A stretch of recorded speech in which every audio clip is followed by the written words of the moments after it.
وہ بندہ تھا موسیٰ علیہ السلام کی نقل کرتا تھا، ادب سے نہیں کرتا تھا مگر نقل کرتا تھا. کھڑا ہو جاتا تھا، جس طرح موسیٰ علیہ السلام تقریر کرتے تھے نا ویسے ہی انداز سے کھڑا ہو کے تقریر کرتا تھا، ہاتھ ہلاتا تھا، اسی طرح آواز بناتا تھا. وہی حلیہ جس کو آپ کہتے ہیں اصل حلیہ ہوتا ہے، وہ حلیہ بنا کے تقریر کرتا تھا، حضرت موسیٰ علیہ السلام کی نقل کرتا. فرعون کا لشکر غرق ہوا، اللہ نے اس کو چھوڑ دیا. موسیٰ علیہ السلام نے جب اس کو دیکھا اللہ سے عرض کی، یا اللہ یہ بھی تو اس کے لشکر میں سے تھا. فرمایا یہ تیری نقل کرتا تھا اس لیے چھوڑ دیا، حالانکہ وہ ادب سے نہیں کرتا تھا مگر نقل کرتا تھا. تو جو ادب سے کرے گا اس کو کتنا درجہ ملے گا.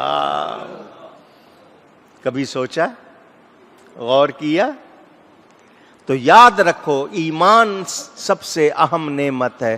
ایمان جیسی کوئی نعمت اونچی. اور ایمان کس کے صدقے ملا؟ کس کی بارگاہ سے ملا؟ ایمان ملا ان کے صدقے، قرآن ملا ان کے صدقے، رحمان ملا ان کے صدقے. سب کچھ انہی کی بارگاہ سے ملا. لا ورب العرش جس کو جو ملا ان سے ملا. لا ورب العرش عربی کے الفاظ ہیں، اس کے معنی ہیں عرش کے رب کی قسم. عرش کے رب کی قسم اٹھا کے بات کی جا رہی ہے. کیا مطلب؟ اس میں کوئی لچک نہیں ہے، یہ یقینی بات ہے، آتھینٹک بات. لا ورب العرش جس کو جو ملا ان سے ملا، بٹتی ہے کونین میں نعمت رسول اللہ کی. بٹتی ہے کونین میں نعمت رسول اللہ کی.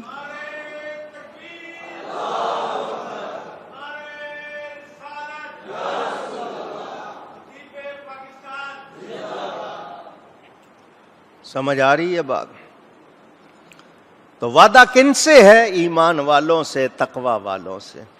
اور جن کے پاس ایمان نہیں ہے ان سے کیا کہا گیا؟ بھڑکتی ہوئی آگ جس میں جا کے موت مانگو گے. وہ کہا جائے گا ایک موت نہیں مانگو، بہت سی مانگو، بار بار تمہیں یہ سزا دی جائے گی مسلسل. یہاں تمہاری منمانی نہیں چلے گی. اور ایمان والوں سے کیا کہا گیا؟ کہ وہ جنت میں جائیں گے، ہمیشہ رہیں گے، اور وہاں ان کو جو کہیں گے وہ ملے گا، جو چاہیں گے وہ. کتنی دیر لگے گی؟ یہاں جاتے ہو جناب، آرڈر دیتے ہو، چیز تیار ہو کے آتی ہے، اچھا جی نکال رہے ہیں جی، بنا رہے ہیں جی، لا رہے ہیں. وہاں کیا ہوگا؟ ادھر خیال آئے گا ادھر چیز موجود ہو جائے گی، ادھر چیز موجود ہو جائے گی. ہم لوگوں نے اپنی نسبت کو، اپنی پہچان کو سمجھا ہی نہیں ہے. میں نے آپ کو کتنی مرتبہ یہ بات سنائی ہے. نبیوں نے تمنا کی، یا اللہ تیرا لاکھ لاکھ شکر، تو نے نبی بنایا، نبوت دی، شان دی. اگر تو اپنے حبیب کا امتی بناتا ہم زیادہ شکر کرتے. یہ نبیوں نے تمنا کی. کتنوں نے کی یہ نہیں معلوم مگر کی. اور ہمیں یہ نسبت مل گئی ہے، ہمیں قدر کرنی چاہیے یا نہیں؟ اونچی گئی ہے. کس طرح؟ نافرمانی کر کے، اعتراض کر کے، غیروں کے لیے رعایت کر کے. نہیں جی وہ بھی تو بندے ہیں جی، اور جی سب چلتا ہے جی، تو ان کے لیے رعایت کر رہے ہیں. تو کیا یہ نعمت کی قدر ہو رہی ہے؟ نسبت کی قدر ہو رہی ہے؟ صحابہ کرام سے پوچھو، وہ کسی ایسے کو ملنا پسند نہیں کرتے تھے، کسی ایسے کو دیکھنا پسند نہیں کرتے تھے جو نبی کے لیے ہلکی بات کرے. اور آج نہیں جی کوئی مسلک نہیں ہونا چاہیے، سب اتفاق ہونا چاہیے، یوں ہونا چاہیے، وہاں ایسی کوئی بات ایمان والا نہیں کرے گا۔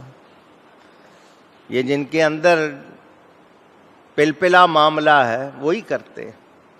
تو ہم تو یہ کہتے ہیں اللہ والوں پر اعتراض نہ کرو، اور وہاں نبی پر اعتراض کوئی کرے تو اس کا ایمان سے کوئی تعلق، اونچی کہیے گا۔ میرے دوستوں اور بزرگوں، جنتی لوگ جو جنتی ہوں گے قیامت کے دن، وہ کوئی بری خواہش آواز آئے نہیں، کیوں کہ ان کے ذہن میں کسی برائی کا خیال بھی، کوئی کہنے لگا جی جنت میں بیان ہے قرآن میں جو چاہے گا ملے گا، تو وہاں وہ غلط چیزوں کا نام لے کے کہے کہ جی ملے گا، میں نے کہا ان کا خیال بھی نہیں آئے گا، بری چیزوں کا خیال بھی۔ آپ کو لطیفہ سنا دوں، ایک لطیفے سے مراد نازک بات ہوتی ہے۔ ایک بزرگ حقہ پیتے تھے، ایک چائے پیتے تھے، ایک حقہ پیتے تھے اور ایک چائے پیتے تھے، دونوں کی ملاقات ہوئی، ایک اپنا حقہ گڑگڑا رہے تھے، ایک چائے پی رہے تھے۔ تو چائے پینے والوں کے منہ سے نکلا جنت میں کیا کرو گے؟ جنت میں وہاں تو حقہ نہیں ہوگا، اور حقہ کس سے گرم ہوتا ہے؟ آگ سے۔ تو جنت میں آگ نہیں ہوگی تو حقہ کیسے گرم کرو گے؟ ان بزرگوں نے کہا اگر میرا حقہ نہیں ہوگا تیری چائے کدھر سے ہوگی؟ کیونکہ چائے بھی تو آگ سے ہی گرم ہوتی ہے نا۔ تو جب تو چائے بنائے گا میں اس وقت حقہ تیار کر لوں گا۔ کیا مطلب اگر میرا حقہ نہیں ہوگا تو تیری چائے بھی نہیں۔ غلط چیز کی وہاں خواہش، دھیان بھی نہیں ہوگا۔ یہ دنیا میں ہوتا ہے آپ کے ساتھ، چونکہ لگا ہوا ہے شیطان، وہاں نہیں ہوگا۔ کچھ مسلمان اپنے ایسے رشتہ داروں، قرابت داروں کی مغفرت چاہیں گے جو گناہگار ہوں گے، جو اپنے عملوں کے سبب جہنمی ہوں گے، مگر کسی کافر بدعقیدہ کی مغفرت، بھلے وہ کتنا قریبی رشتہ دار ہو، وہ چاہیں گے ہی نہیں، خیال ہی نہیں آئے گا، کیوں ان کو پتا ہے جو اللہ کا دشمن ہے، نبی کا دشمن ہے، اس کے لیے کوئی گنجائش نہیں۔ نفس امارہ، نفس کی تین حالتیں ہیں نا، نفس امارہ، نفس لوامہ اور نفس مطمئنہ۔ یاد کر لو، قرآن میں ہے نا تینوں لفظ آئے، نفس امارہ، الف سے، نفس یہ جو برائی ہوتی ہے نا، جو آپ کو یہ کر لے یہ کر لے یہ کر لے، یہ نفس امارہ، برائی کا جو آپ کے اندر خیال ڈالتا ہے، کچھ کرتا ہے، اس کو کیا کہتے ہیں؟ نفس امارہ۔ ایک ہے نفس لوامہ، نفس یہ اگر آپ کو اس سے برائی ہو جائے نا تو آپ کو ٹوکتا ہے اندر سے، اوہ کیا کیا تو نے، ملامت کرتا ہے۔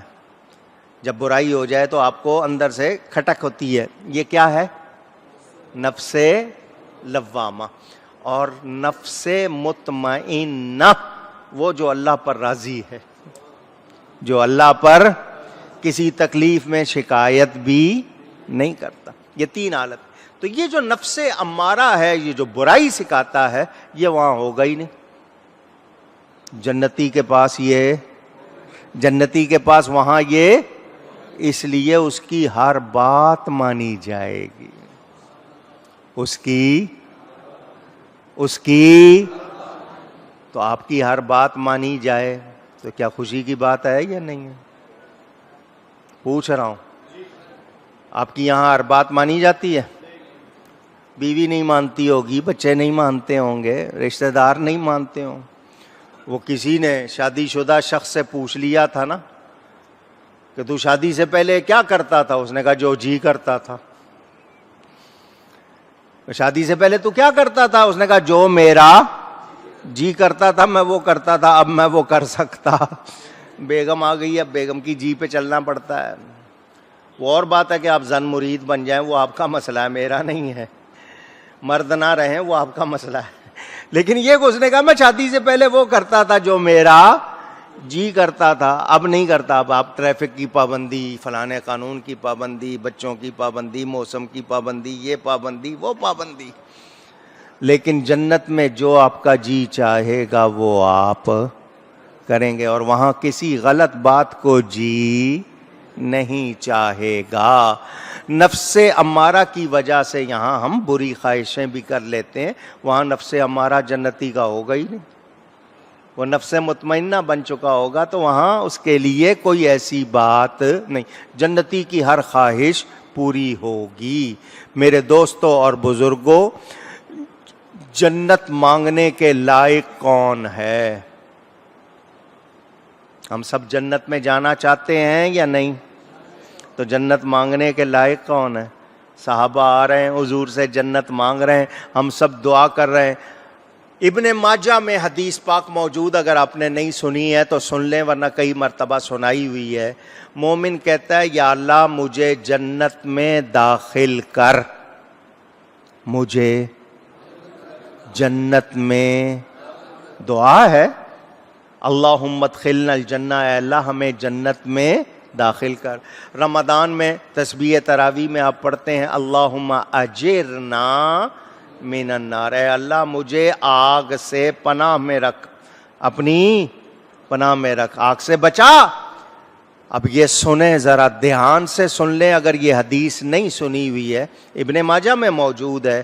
جب بندہ کہتا ہے یا اللہ مجھے جنت میں داخل کر، ایمان والا، تو جنت کہتی ہے آمین.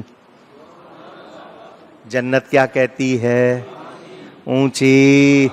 آمین کا مطلب یا اللہ ایسا ہی کر دے. آمین بھی دعا ہے، قرآن سے ثابت ہے. تو بندہ ایک مرتبہ کہے جنت کہتی ہے آمین، بندہ دو مرتبہ کہے جنت کہتی ہے آمین، بندہ تین مرتبہ کہے جنت کہتی ہے آمین. اسی حدیث میں ہے جب بندہ کہتا ہے یا اللہ اللہم اجرنی من النار، اے اللہ مجھے آگ سے اپنی پناہ میں رکھ، تو دوزخ کہتی ہے آمین. دوزخ کیا کہتی ہے؟ اونچی. بندہ ایک مرتبہ کہے، دو مرتبہ کہے یا اللہ مجھے دوزخ سے بچا، تو دوزخ کیا کہتی ہے؟ آمین. ایمان والا جب دعا کرتا ہے، آپ نے حدیث سن لی. اچھی بات ہے یا نہیں کہ میں دعا کروں اور جنت آمین کہے، میں دعا کروں اور دوزخ آمین کہے؟ کتنی اچھی بات ہے. پتا چلا آپ کو جنت کہاں ہے؟ ساتوں آسمانوں کے اوپر. دوزخ کہاں ہے؟ ساتوں زمینوں کے نیچے. دھیان سے سننا، میں مائک پہ بول رہا ہوں، اسپیکر سے آپ کو آواز جا رہی ہے. میں منہ ہی منہ میں کچھ کہوں اور ہونٹ تو ہلتے نظر آئیں مگر آواز نہ آئے تو آپ کو آواز آئے گی؟ آپ اکثر دعا کرتے ہیں تو آواز کے ساتھ کرتے ہیں، اونچی نہیں، مگر جنت سن رہی ہے. ساتوں آسمانوں کے اوپر جنت ہے. آپ نے منہ ہی منہ میں کہا یا اللہ مجھے جنت میں داخل کر، تو جنت سن رہی ہے. آپ نے کہا یا اللہ مجھے دوزخ سے بچا، ساتوں زمینوں کے نیچے دوزخ ہے، وہ سن رہی ہے، آمین کہہ رہی ہے. جنت بھی مخلوق ہے، دوزخ بھی مخلوق ہے، دونوں کو اللہ نے بنایا ہے. وہ اتنے فاصلے پر میری آواز سن رہی ہے، تو کیا جنت کا مالک میرا نبی نہیں سن رہا؟ اللہ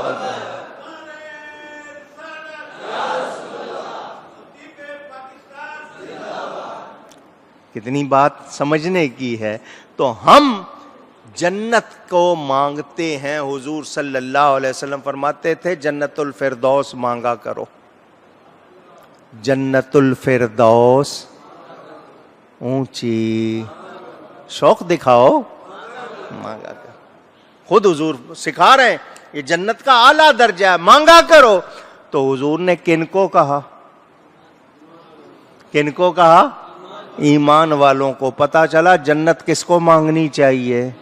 ایمان. اور ایمان کیا ہے؟ نبی کی تعظیم کا نام ہے، نبی کی محبت کا نام ہے، نبی کے ادب کا نام ہے. تو جس نے ادب نہیں کیا اس کو جنت مل سکتی اونچی نہیں. فرمائش پر یہ شعر پڑھا کرتا ہوں رمضان میں. وہ کچھ لوگ فرمائش کرتے ہیں نا، فرمائشی پروگرام چلتا ہے رمضان میں، مگر شعر بڑا پیارا ہے، پنجابی ہے. محبت والے کے لیے میرے ذہن میں اچانک آیا ہے، اس لیے پڑھ رہا ہوں. آپ کو مزہ آئے نہ آئے، میں اپنے مزے کے لیے پڑھ رہا ہوں. کہتے ہیں ڈر دوزخ دا بدکارانو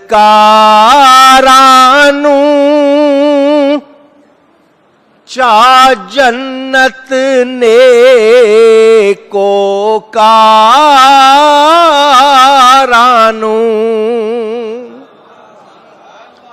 دوزخ کا ڈر ہے تو ان کو جو برے ہیں، گناہگار ہیں، جنہوں نے اچھے کام نہیں کیے، ان کو کس کا ڈر ہے؟ اور جنت کی چاہت کن کو ہے؟ جنہوں نے نیکیاں کی ہیں. وہ انتظار میں کہ کب جنت ملے. ڈر وہ رہے ہیں جنہوں نے گناہ کیے ہیں، جنہوں نے نیکیاں کی ہیں، ان کو جنت کی چاہت. لیکن یہ محبت والے کا شعر ہے، ذرا سن لیں.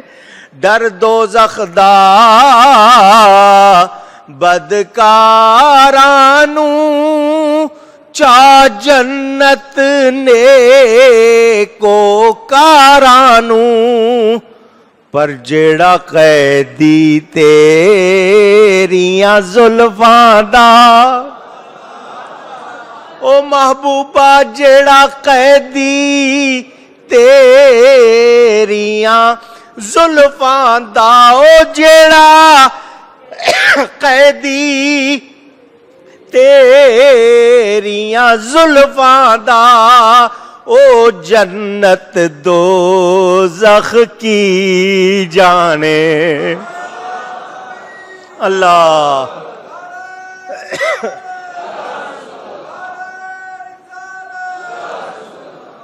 جیڑا قیدی تیریاں زلفاں دا، یا رسول اللہ جیڑا قیدی تیریاں زلفاں دا، او جنت دوزخ کی جانے.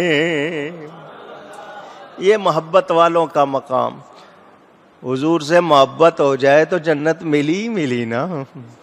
وہ ان میں نہیں، بس محبوب راضی ہو جائے. اور محبوب راضی ہو گیا تو خیر ہوگی یا نہیں ہوگی. کئی لوگ نماز پڑھ کے کہتے ہیں یا اللہ قبول فرما. ہم لوگ کیا کہتے ہیں؟ یا اللہ ہماری نماز اونچی. شیخ سعدی فرماتے ہیں عام لوگوں کا طریقہ ہے وہ نیکی کر کے کہتے ہیں یا اللہ قبول. خاص لوگوں کا طریقہ ہے وہ نیکی کر کے کہتے ہیں یا اللہ معاف کر دے. یا اللہ، یہ راز کی بات ہے. یا اللہ ہم نے جو کیا ہے ہمارے اپنے بس میں نہیں، تیری دی ہوئی، تو نے توفیق دی، تیری عطا سے کیا ہے. کرنے میں کوئی خطا ہو گئی ہو تو ہم کہتے ہیں قبول کر لے، خاص کہتے ہیں اونچی معاف کر دیں. اب جب اس فرق کو نہیں سمجھ رہے، اس فرق کو کیسے سمجھیں گے؟ وہی بات حضرت رابعہ بصری رضی اللہ تعالی عنہا والی، وہ ایک ہاتھ میں پانی ایک ہاتھ میں آگ لیے جا رہی ہیں تیزی سے. کہاں جا رہی ہیں اماں جی؟ فرمایا یہ پانی ہے، اس سے دوزخ کو آگ لگانی ہے، اور یہ آگ ہے، اس سے جنت کو جلانا ہے. اس نے کہا ہم مر گئے جنت کے لیے جانے میں، آپ جنت کو آگ لگا دیں گی تو پھر بنے گا کیا؟ فرمایا یہی تو کہہ رہی ہوں. کوئی نماز پڑھتا ہے جنت میں جانے کے لیے، کوئی نیکی کرتا ہے دوزخ سے بچنے کے لیے. میں چاہتی ہوں ان دونوں کو ختم کر دوں، تاکہ جو کوئی کرے وہ اللہ کے لیے کرے. انہوں نے دوزخ کو آگ نہیں لگانی تھی، جنت کو دوزخ کو بجھانا یا جنت کو آگ نہیں لگانی تھی، سمجھانے کے لیے. اور تم کرتے ہو جزا سزا کے لیے، سزا سے بچ جائیں، جزا مل جائے. اور جو بندہ رضا الہی کا طالب ہوتا ہے وہ اس لیے کہ اللہ کی رضا مل جائے. اللہ کی، ہم دروشی پڑھتے ہیں حضور کی زیارت ہو جائے، کچھ پڑھتے ہیں حضور راضی ہو جائیں. وہ راضی ہو گئے تو زیارت کرائیں گے نا، زیارت کرائیں. تو اپنے اپنے عمل کو دیکھیں، لیکن ایمان بنیاد ہے، ایمان کے بغیر کوئی عمل عبادت ہو سکتا نہیں. اللہ تعالیٰ ادب کی توفیق عطا فرمائے. گفتگو میں کوئی غلطی ہوئی ہو اللہ کی بارگاہ میں توبہ کرتا ہوں. وآخر دعوانا ان الحمد للہ رب العالمین.